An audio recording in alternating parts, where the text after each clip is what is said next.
Welcome to Basecamp Office Hours. Bring your team to Basecamp. I'm Laura. Welcome.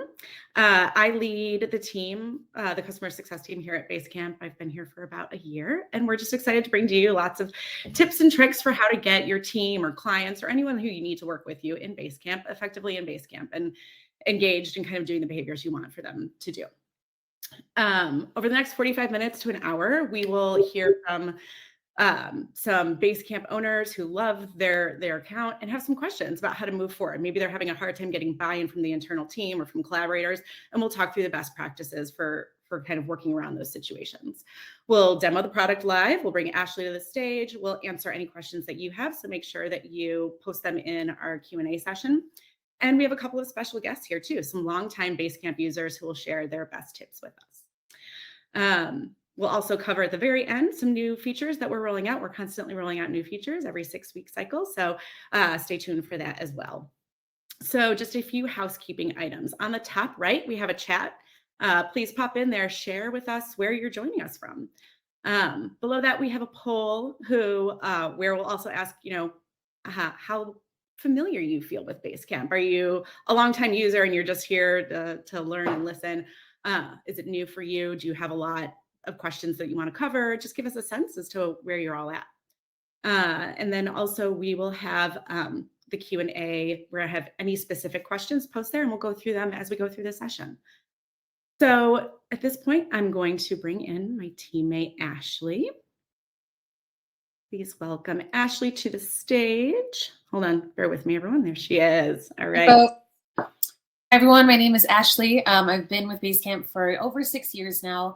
And in that time, I've been on a few different teams and I've learned everything that I could possibly learn about Basecamp. So if you have questions about your specific situation, about maybe you're using Basecamp Classic or Basecamp 2, maybe you're using an entirely different product, let me know what questions you have. Reach out to us at guides@basecamp.com. You'll either have a one-on-one with me or our other product expert, Rodrigo, and you'll see Rodrigo in the chat as well. So you'll get to know him there. And then one more thing too is that Laura here will be emailing you after the session. You actually might have already seen her if you started a new account recently. There are these wonderful onboarding messages that appear, and they are truly from us. So you'll probably be hearing from Laura one more time again. And then we may also have an additional guest today. We'll talk eventually a little bit about Kimberly, whether she can join us or not. We'll let you know. She's joining the stage. Is she here? Surprise. This is Kimberly. Kimberly here is on the customer success team. Let us know a little bit about your role. Hey guys, sorry I'm a little late. Everything was going according to plan until right at the start of the hour when my internet decided to completely crash. So thank you for bearing with me, but I'm here. I'm also on the customer success team, and I do a lot of our customer education. So if you are looking for any video tutorials about Basecamp, you can find those at basecamp.com/learn, and we'll drop that in the chat. That's a lot of what I do here, but also helping the customer success team on things like these webinars. I also host our podcast, the Rework Podcast, with the founders of 37 Signals, David Heinemeier Hansen and Jason Fried. So if you're looking for education about how to run your business and just a different way to work, that's a great podcast to check out. So we'll also drop that in the chat. I don't know what I missed. Did we talk about chat and questions, Q&A? We introed everyone, we recapped, we did a housekeeping. I think we're ready to launch in. So amazing. I'm actually going to go to our poll, which is on your right side. You'll see something that looks like a graph. I'm going to pop that up if you guys haven't already, and just let us know. Vote. Tell us how many teammates, collaborators are on your Basecamp account or you plan to invite into your Basecamp account. That will help us as we're talking through bringing on your team to Basecamp and how to better onboard them. Give us a feel for where you are, what size of organization you are working with. Amazing. Okay, Laura, I'm going to send you to the back because we're going to introduce a couple of special guests. Thank you for being with us. And Laura will be in the chat throughout the session, dropping links, answering quick questions for us as well. But I want to introduce two special guests that are with us today. They are longtime Basecamp users, and we found them as part of the Basecamp community. So Basecamp community is a relatively new group. It is where longtime users and people brand new to the product can come together and learn from each other. So we just opened that up to a larger group. In fact, that just happened today. So we'll drop that link in the chat if you're interested in joining the Basecamp community. It's, surprise, surprise, a Basecamp project. So it is a large Basecamp project with not only people from the company, but also users of the product. It's a great place to ask questions, especially if you have a specific use case, because there's a lot of people who've been using it for a long time in that group. So we'll drop that in there.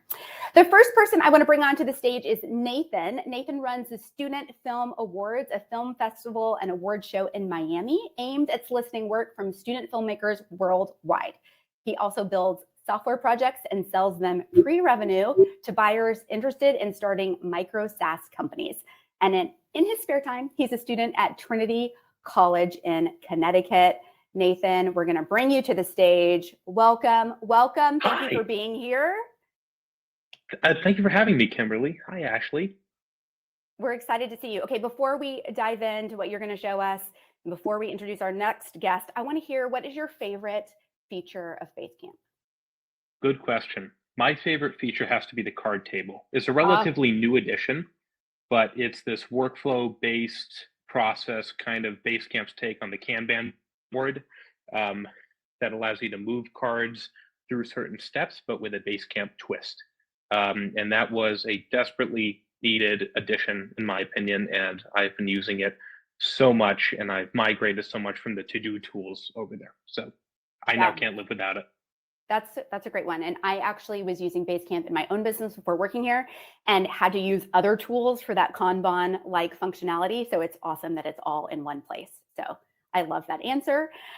Nathan, hang out with us for just a little bit longer, and I want to introduce our other special guest, also from the Basecamp community, Dinos. Dinos has been using the internet before most people knew what it meant to be online.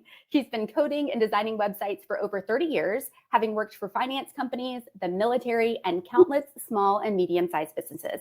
Dinos started 3 companies and is working on building 3 more. He currently runs a website consulting company in Rockland, Maryland. Dinos, let's bring you onto the stage. Hello. Hello, Kimberly. Thank you for having me.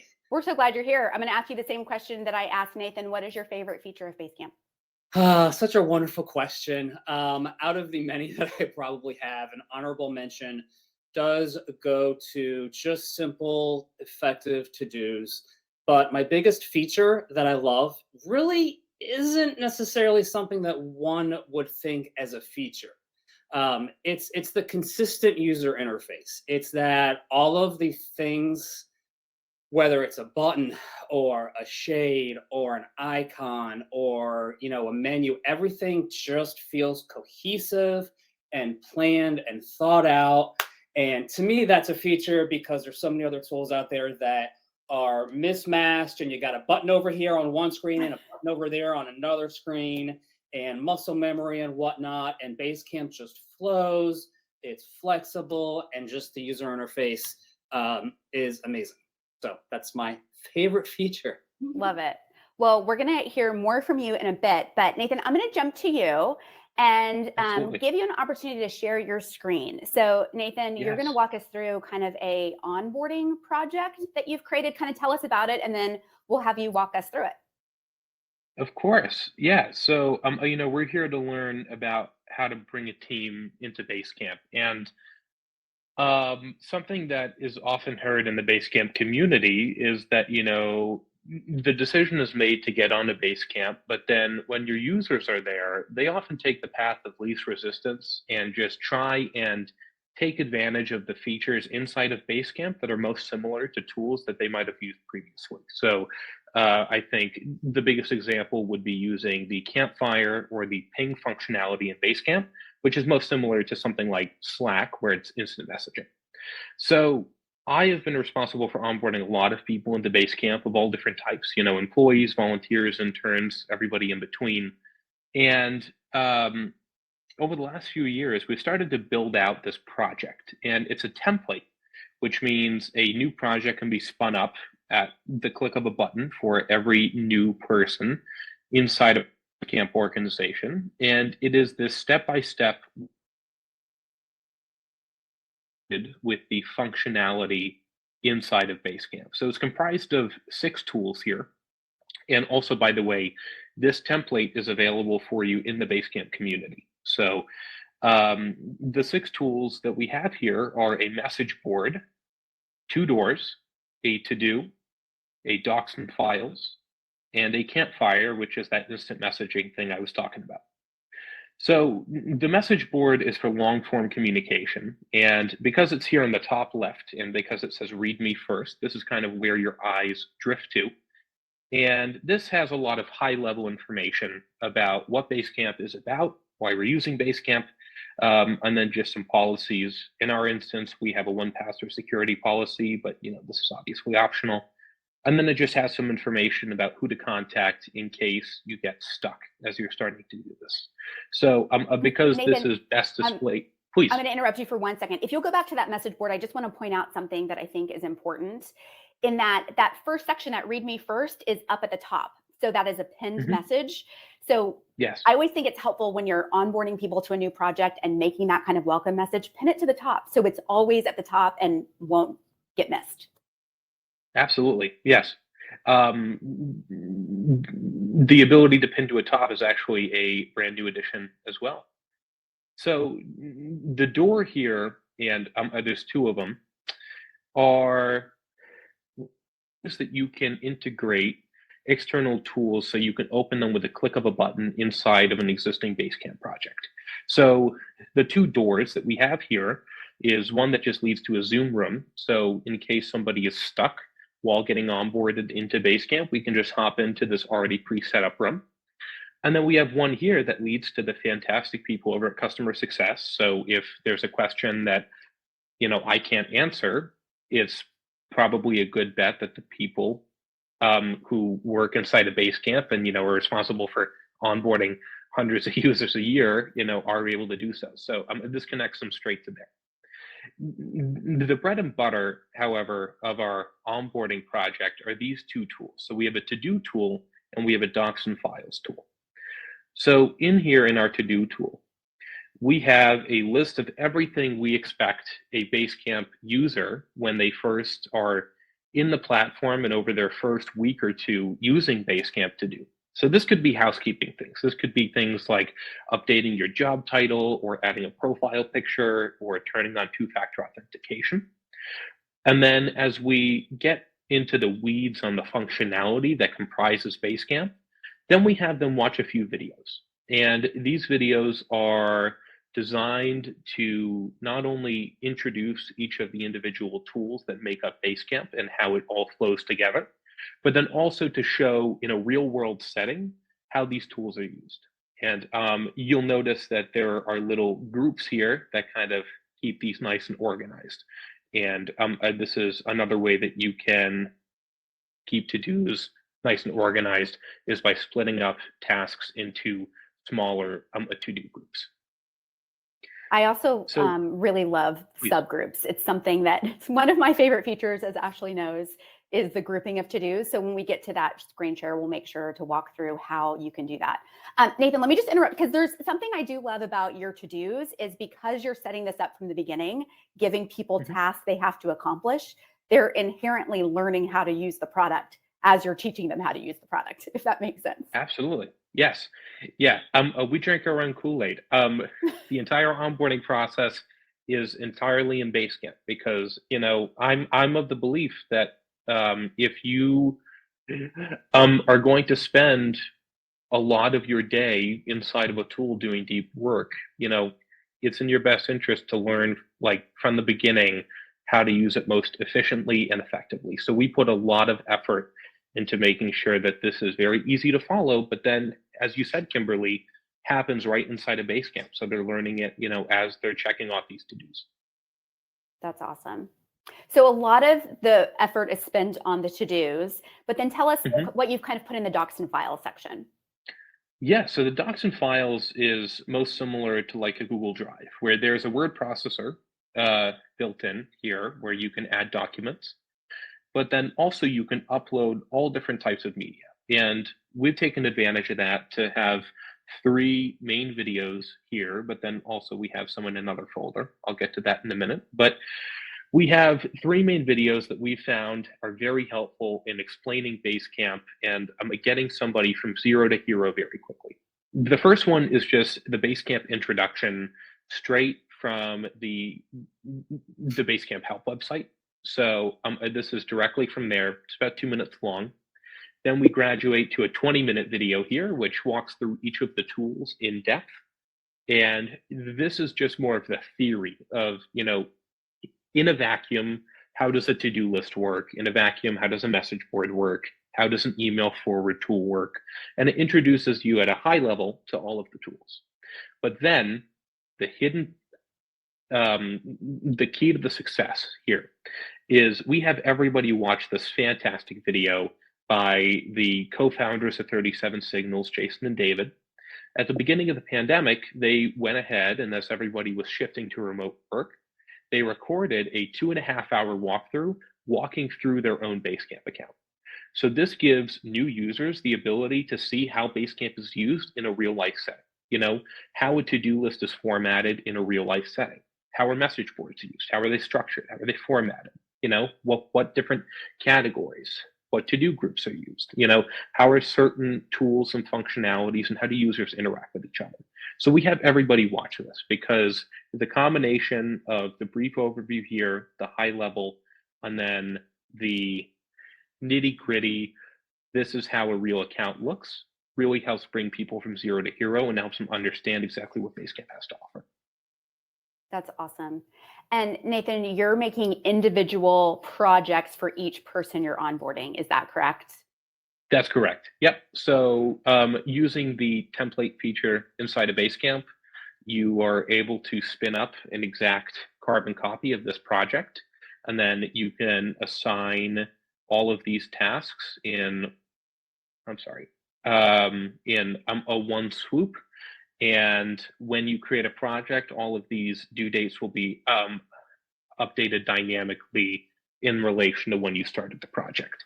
So all it takes is 3 or 4 clicks, and then we have a Basecamp 101 project for every new user in our organization. Well, that's awesome. And I think that's actually a really nice transition because I know Dinos has a lot of things in templates that he's going to show us as well. So Dinos, we'll switch to your screen. And I know for you, you're working with a lot of clients and getting clients to buy in to your Basecamp project. Is that right? Yes, it is.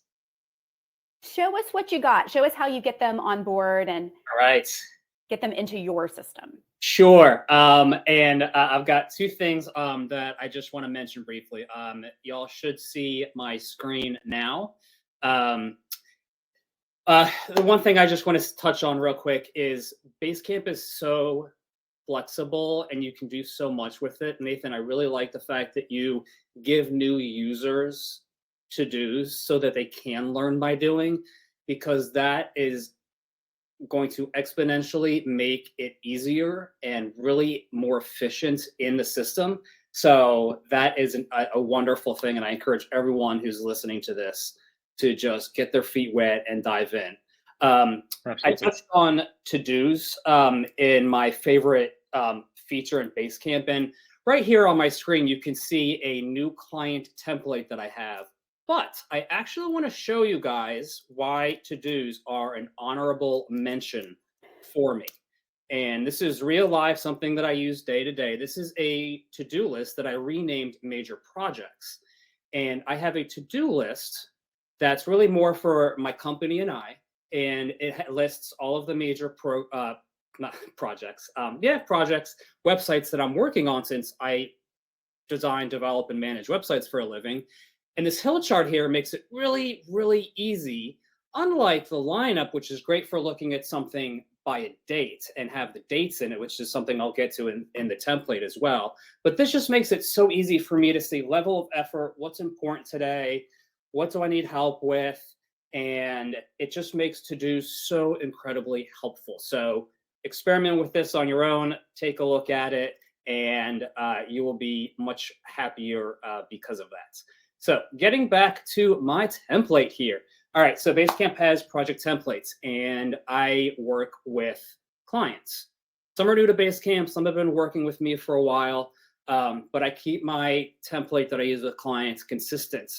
One of the barriers to entry that I noticed early on with getting my clients in Basecamp is just that, you know, things are here in one project, over there in another, so I standardized everything, and everything is consistent. So what you see here is this little dialog box saying, hey, this is a template. I'm going to create a template from it just so we can demonstrate it. And you know what? This is going to start tomorrow on Cinco de Mayo, just because. And then I'm going to start it. And I do this for every one of my clients. And as we hang tight here, all right, so here's our project. And this right here is a door that Nathan had previously mentioned. And this is such a fantastic feature. Actually, might be my second or third favorite feature. My list, as you guys can see, will probably go on and on. But it enables you to add links to other stuff. So here I have a document that actually lives within my files and documents section. And I put this front and center, top left. When I add people to the project, people know that it's here, and they see this right away, and they click it, and it goes right to it. There's nothing here because this is just a demo project. But in real life, there would be a whole bunch of introduction stuff there and things of that nature. I have a schedule here because everybody wants to know, hey, when is that site going to launch? When am I going to be able to look at a design? When can we look at content? What's going on with the analytics? So I keep the schedule as well front and center because that's what people want to see, at least in my world. Then we have to-dos, docs and files. I put design documents in there. I put sitemap files in there. Card table tends to be a tool that I really use a lot for my company internally, but not necessarily for clients until the need arises, just because to-dos often are all I need. And I try to just use the tool. I'm very, and I encourage you to be the same way, very methodical in the tools I use and why I use them. And to-dos work for me. So I just stick with to-dos. I've renamed it, you can see here, the messages section to project messages. Just because when you rename the tool, you can make it something more meaningful to a department in your company or a client or something like that. And an important thing to know that might not be obvious right away is you can actually add a second to-do section. So if I were to go up here, and sometimes you can add clients to your project, and you can have anything be visible by a client or not. But sometimes I have just an immense amount of tasks that are just internal for my company and I. So you know what I like to do? I like to add another to-do section, and I'm just going to call this company to-dos. And this way I know it's just for me, it's just for my company, Leading Web Studio. And that way, when I come back here, hey, look, that's more meaningful to people. And so that's just a great feature of Basecamp that you can use. So don't hesitate again to dive into the tools section, edit project details. By the way, guys, I can update starting and end dates now. Oh, look, let's start this project tomorrow, have it go to the end of the month. And now when the project updates, you can see this little thing at the top. And this is something as well that it might get overlooked because it's so perfectly placed that you're only going to see it if you want to. But when you look at it, my clients look at it, oh, okay, it hasn't started yet. Okay, cool. I know that's starting tomorrow. Bravo, wonderful. And that's one of the things about Basecamp. It's so just kind of like stuff's there when you need it and kind of gets out of the way when it's not needed. Dinos, while you're on those dates, will you pop up to the lineup tool at the top in your navigation bar? Absolutely. So if you had multiple projects, oh, this is a perfect example. You can see how they are layered on top of each other based on the start and end dates. So that's like a helpful, broader view. Yes, and because this main client template project has not started yet, it's hiding down at the bottom. So the project that's going to finish the soonest is at the top. And that's just so helpful. Thanks for asking me to do that. There's really so much that's that I could show, and I could go on forever, guys. Automatic check-ins. One thing that I hate doing is doing something on a recurring basis that a computer can do. I tend to be lazy when it comes to that, and Basecamp automates me pinging my clients for, just quick check-ins.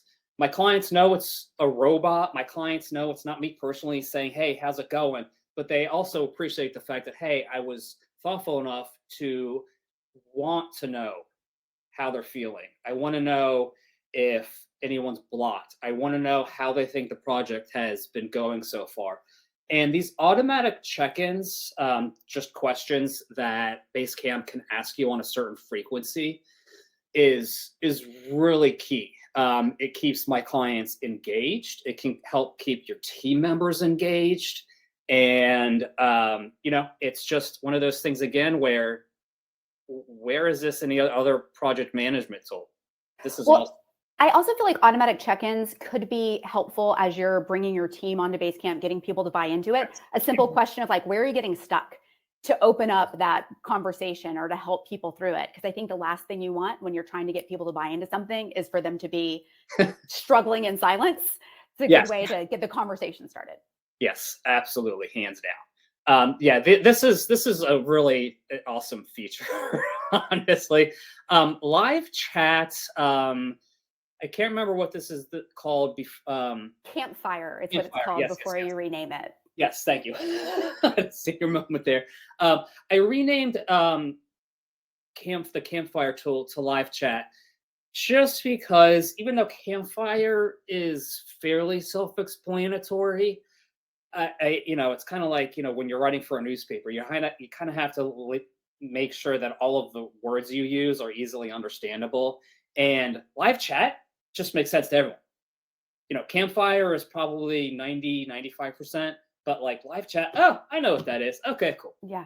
And with that change tools function that Dino showed, you can rename any of these. Like what we call them, we call it card table. Maybe you want to call it workflow. We call it messages. Maybe you want to call it discussions. You could rename any of those tools with that 3-dot button at the top. Yes, perfect example. Awesome. Dinos, when you go back, I want to pop up, we had a question about email and emailing in to a Basecamp project. And I see that you have an email forwarding tool here. Yes. And so this is the email forwarding tool, which I have renamed to Project Inbox. Typically when people will see inbox, project email, they're like, what is email forwards? Why do I need to forward an email? Why would I need to forward an email to Basecamp? Like, didn't it just be in Basecamp to begin with? Well, when you were getting people used to using Basecamp and getting new users onboarded, guess what? If you forward an email in that they sent you, and you can just message them right in Basecamp on the same email chain, that's a kind of like an eye-opening thing for them. Oh, you know what? I didn't realize I could forward emails into Basecamp and then talk about them as if they were in Basecamp to begin with. Absolutely.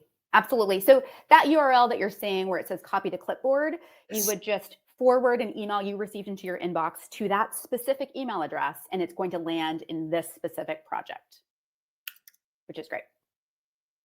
And I am going to just send an email to that, and we'll see how fast that process is and comes into the tool.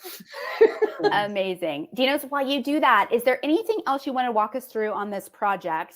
We'll walk through that email forwards when that comes in, and then I'll have, oh, sounds like you got an email. Are you kidding me? How did that get through? Folks, are you joking, Zoom? Sorry about that, guys. No problem. We're rolling with it. We're rolling with it. While that comes in, I'll also have you, oh, look, there it is. Project inbox. You have an email. Ta-da! Now, if there were anyone else on this project, I'd be able to say, oh, well, I'll just use myself, I guess. Hey, Dinos, check this out. And you can reply to your team directly within Basecamp. And then if you wanted to, you can also reply to the person who sent the email. The only thing you should know with that is you can't CC anybody. So if someone sent an email that had 2 or 3 other people in the CC line, for example, project tool or the inbox tool, probably not going to be what you want to use.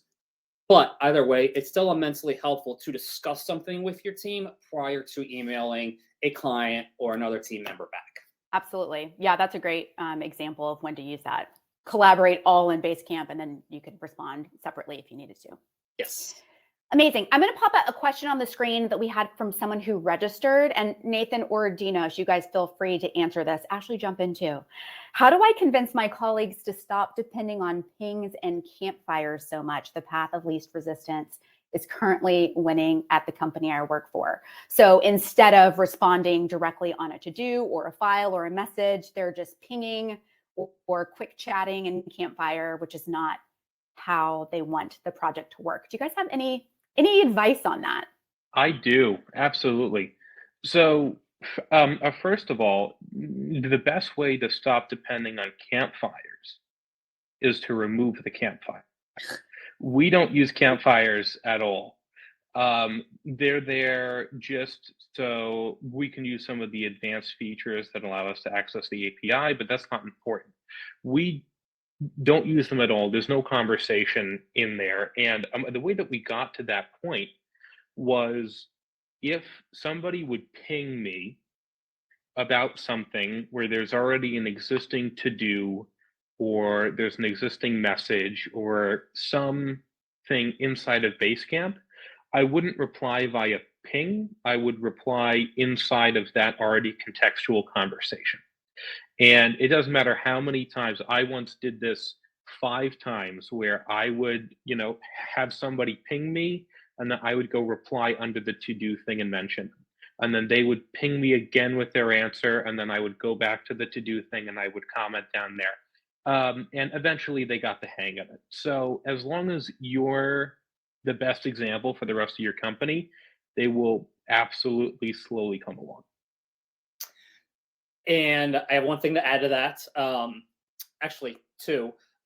One is lead by example. So absolutely, Nathan, operate Basecamp and do the stuff in Basecamp that you want your team to follow you with. In addition to someone pinging you, one thing that I've done in the past is instead of just commenting on the to-do, which is very, very effective, I have at times copied and pasted the link of that to-do, or if it's a document, for example, and I will just copy and paste that into the ping chat with them with nothing else. And just say, hey, I like that. I'm talking about this here. I would just literally just type, hey, I'm talking about this here, and copy and paste the link to it. And that helps further that, hey, let's have that discussion around the item that we are actually talking about. Yeah. Yeah.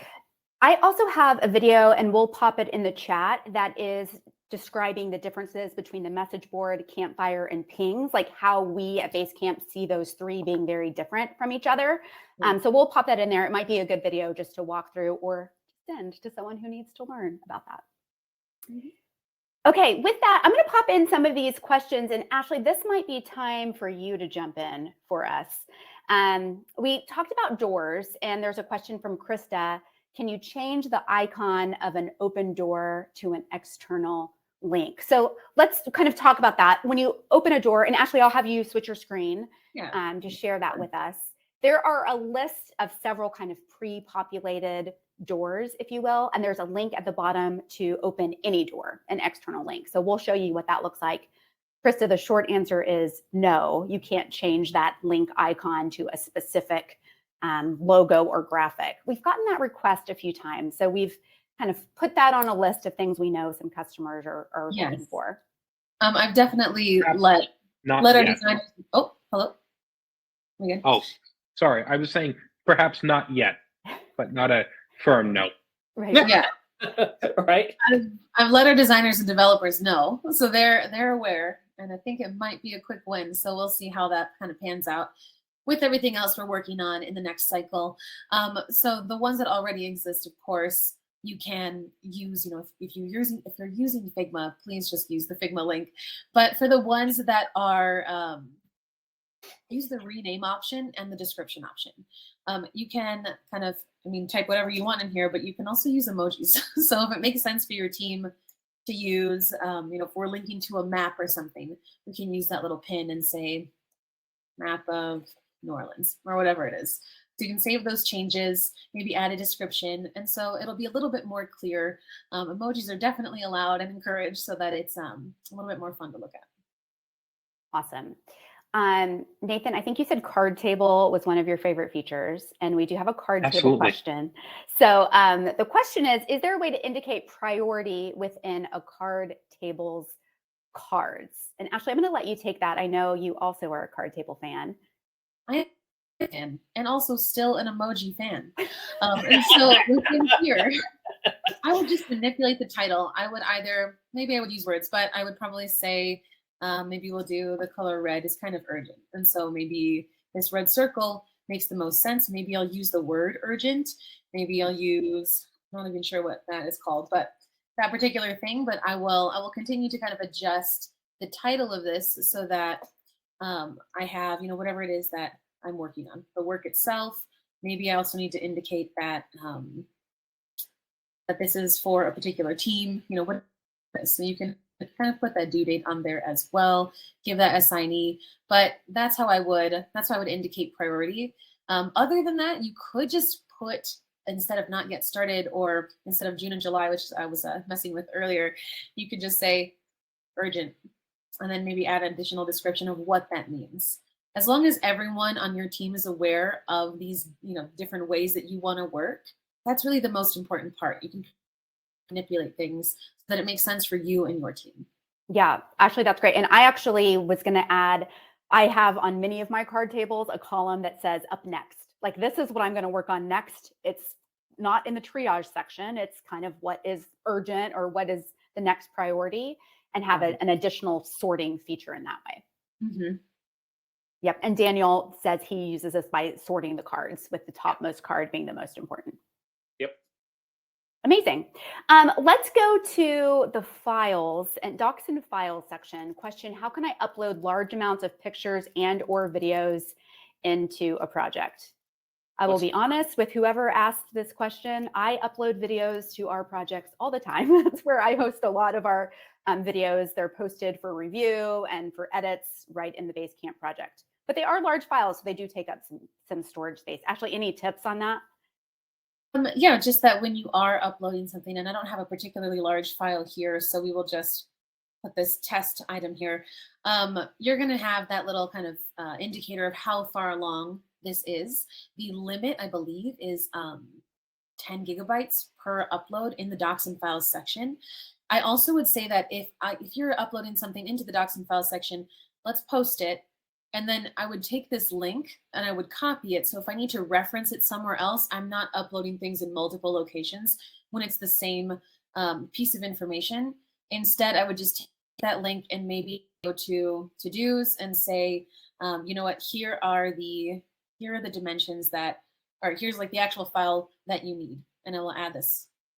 So just so that you're able to reference and reference to something that already has been uploaded one time, if it's a large file. You can multi-select files, so you have that choice too when you are choosing upload.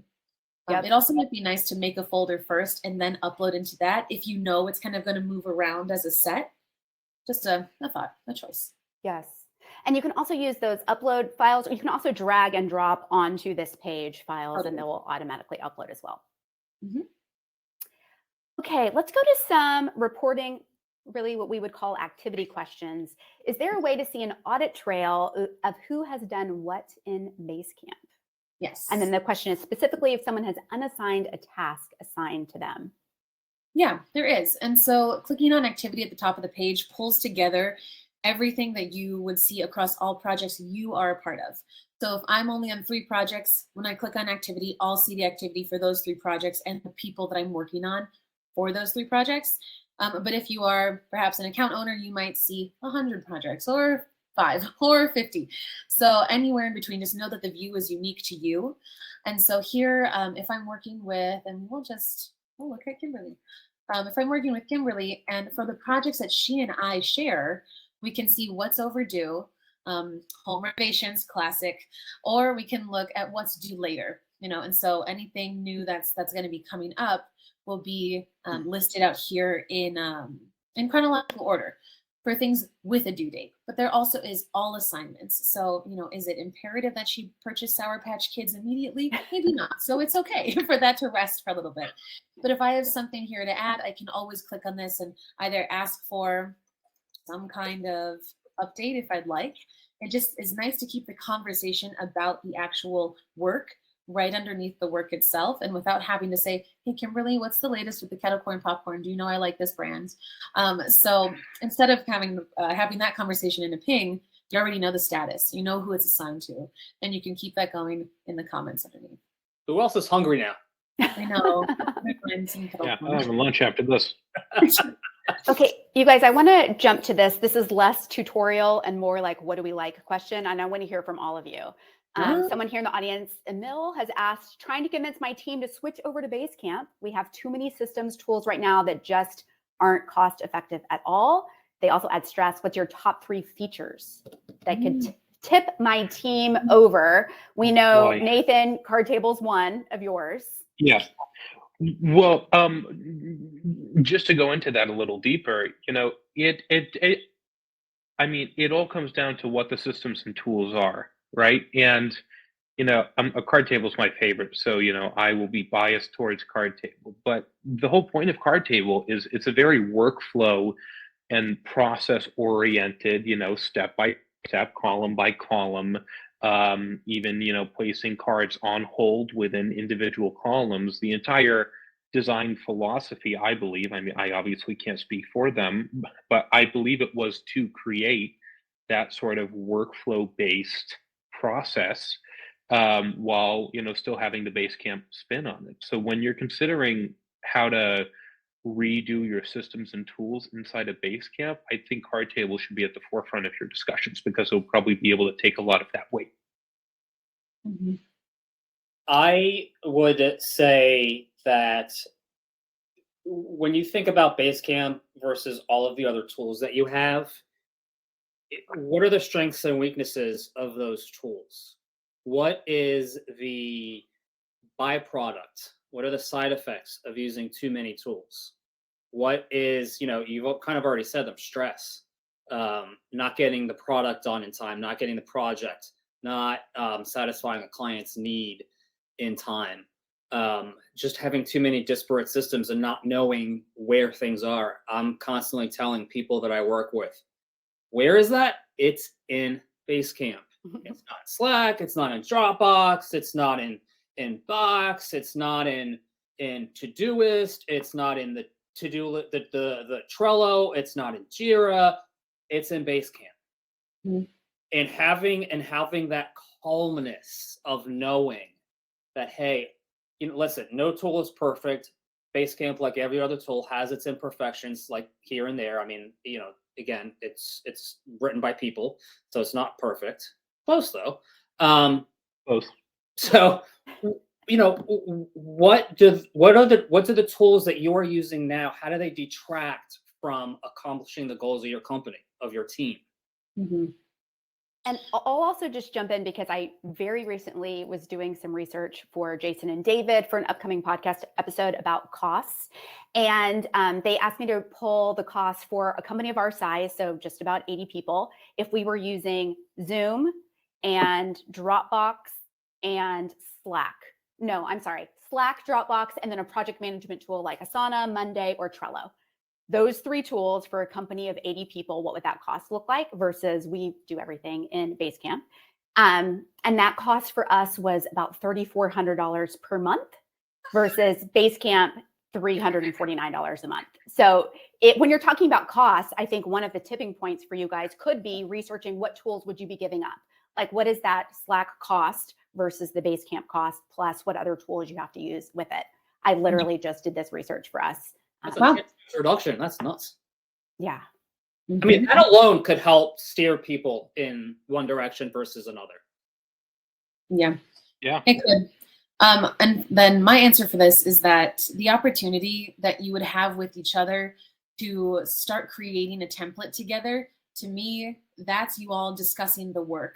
Almost on every call that I have with folks one-on-one, we end up talking about pain points as a group. We end up talking about where we think things could improve. And we also talk about how knowing that one platform is not going to be able to solve everything completely. But being able to say, you know, together from every time we have a campaign, you know, as a group, we're sitting together and we're discussing why would we maybe need this? Why wouldn't we need that? Really getting into just really one kind of session like that. And doing it in Basecamp in the template stage has been super effective for folks.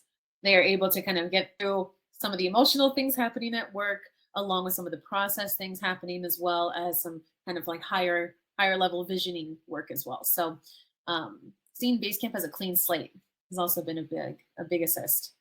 Yeah, that's great. I also personally love that we have separate projects for everything you're working on. So to like Dinos' point, you're not looking through Slack conversation for something and Dropbox for something else. It's like this project is all stored in one location, and we can really keep everything clean in that way. Right. So if I'm looking for logo, I can see the 2 projects related to it. Or if I know that it's a specific to-do, okay, now it's just kind of narrowed down a bit more. Can I narrow it down even more by what person or by what project, if I even know that? You don't have to, but the searching is fantastic. So Ashley, I'm going to go to this question because you mentioned that, you know, not every tool can be replaced with Basecamp necessarily. That's a lot of the doors function is we're like link to the other things you need to link to. This question is, any tips for using Docusign for contracts and automating projects in Basecamp? Yeah, so if we click into really any project, and we'll just call it, I don't know, client work. So in here, if I know that I'm preparing for a client and I know that I need them to go to this particular Docusign page, I would open a door to that page. And if it's super important, I would make it, you know, I would probably stick with a door and use the external link at the bottom option. But if we kind of want to blend it into the other tools and keep these high level, I would just use Docs and Files and then scroll down to external service again, because you can paste your Docusign link there. And then once you do so, and maybe we'll just kind of pull that one. Let me pull external service. I'll paste the link. Oh gosh. Yeah. Okay. Paste the link. And we're going to call it Docusign because we can. And so when I post this, this is where I can even have a discussion with that person about the link itself. So they're not coming back to me over email. We're talking about the actual thing here. Can I add one thing? Yeah, of course. So external integrations is probably something I'll spend way too many hours thinking about, working with, trying to get them to work a specific way that I want to. So for me, I personally choose my tools. I guess that's kind of what I call my biz stack, based on what I know is going to work well with Basecamp.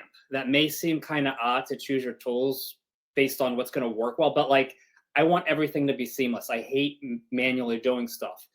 So I don't use Docusign. I use a system called Proposify, which does something similar where you can sign documents, proposals, contracts, NDAs, stuff like that.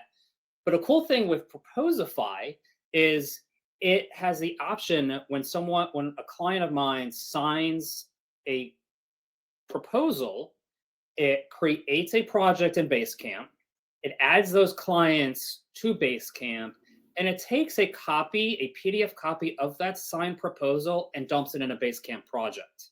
So I know that's not going to work for everyone. That is just a solution that is similar to Docusign that I thought I would mention because it's worked really, really well for me.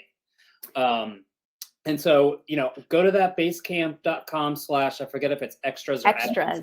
point. Yes.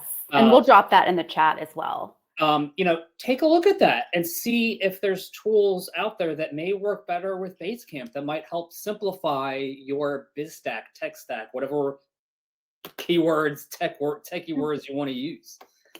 And we also have a public API. So if you have developers, tech people on your team who can incorporate some Basecamp into the things that you're doing, that is a public API that we can share with you as well. Question here that I'm going to post: will there be a time tracking function added to Basecamp? This is actually a perfect page for us to be on for this question. Short answer is we don't know what will be added to Basecamp. We work in 6-week cycles, and we learn what we're going to work on 6 weeks at a time. And so we know 6 weeks ahead, and that's about it. So I can't answer that long-term planning, but there are some integrations here on this basecamp.com/extras, which we've put in the chat. There are some time tracking third-party tools that integrate with Basecamp. Again, be methodical about your tools, right? Yeah. Okay, y'all, we are wrapping it up. One last question. Any tips for transitioning a team from earlier versions of Basecamp to Basecamp 4? Dinos and Nathan, were you guys on earlier Basecamps, or have you always been a Basecamp 3.4 user? So I was on Basecamp 3, which is now Basecamp 4. So if you were on Basecamp 3, there's nothing you need to do. You already have the best version. Dinos, what about you? So I started with 37 signals on Basecamp version 1 back in the Backpacket and High Rise days. Same. Of course you did. Simple tools, man. So from Basecamp 1 to Basecamp 4, 3/4, is more of a jump than 2 to 4. So again, I'm going to go down to, you got to look at the details. Like, what tools are you using in Basecamp 1? If it is Basecamp 1 that you're using, which I know has time tracking enabled in it, which is really useful and functional, and that would be so cool if that was brought to BC4, because it was seamless, it worked really well, but I know that's why a lot of people don't want to leave Basecamp version 1. But if you are, you know what, you're going to need a tool for that. But transition wise, I mean, you just have to look each tool that you were using, what parts of Basecamp 1, what parts of Basecamp 2. I know when I started with Basecamp 3, when it started, the first thing I said, and I'm sure I was tweeting it at Jason and David, like, wait, why is there no monthly calendar? Why doesn't it have a monthly calendar that I can see stuff in it? That I depend on that feature every day because I love that in 1 and 2. And they said, well, we realized most people just kind of use their Outlook calendar, Apple Calendar, Google Calendar to just sync all of that stuff anyway. And then I realized, oh, maybe I don't need that in Basecamp, in the current version of Basecamp. So and let me just interrupt for a second, because there's almost all the features that we showed you guys today are not available in previous versions, like Campfire incorporated in your Basecamp project, being able to change the tools, card table, all of those things are in the newest version. So except for time tracking, right? Except for time tracking, but there's a /extras page. Get you that third-party tool, Dinos. Ashley, I know you do a lot of transition conversations with folks. Yeah, definitely. And so someone who's wanting to move over, what's the best way to get help? Yeah, if you don't want to speak to anyone, we have some resources for you already, and we can kind of include those in the chat here. But there also is just an option to speak with me. If something that feels vital to your work and you don't want to lose it, but you're very tempted by the many features of Basecamp 4 that are wonderful, and I am biased, but for me, they surpass the need of an older version, then I'm happy to talk with you about the ins and outs of what you're doing there, how that might look in Basecamp 4. We email if you don't have the time, if everything feels super busy. So you have a lot of options when it comes to learning about the differences, options when it comes to communicating with us. And then also, while I don't have the choice here, your account, if you use the same email address to get to either one, it would be very easy to access the other one. Basecamp 2, Basecamp Classic would be populated right under here, just currently not logged in. So you would have a very easy way to get back to everything else that was in your other accounts, and you'd be able to start new in Basecamp 4. And I will say, as someone who started in Basecamp Classic and then went to Basecamp 2 and then Basecamp 3 and 4, all prior to working here, I was working with clients in all those projects. One of my biggest tips would be to start slow. And that could be just starting by moving your next new client over. You don't have to necessarily stop what you're doing in the other versions and move everyone over at the same time. You could just start your new projects in the new tool and do it gradually so it's not a big shock to the system. Yeah, there's no rush. All right, y'all. Thank you for being with us. We have spent almost an hour with you today, and we're so thankful for your time. If there are questions that you have that we didn't get to or didn't answer or that you didn't think of yet, please send us an email. It's guides@basecamp.com. That will get to myself, Ashley, Laura, and Rodrigo, who's been with us in the chat, and we'll answer anything that we can to help you guys understand and get familiar with Basecamp. Dinos, Nathan, thank you guys for being with us. Absolutely. Thank you for having us. This is wonderful. Yeah. Appreciate it very much. You guys have a great day. Guys. Bye-bye. Bye, y'all.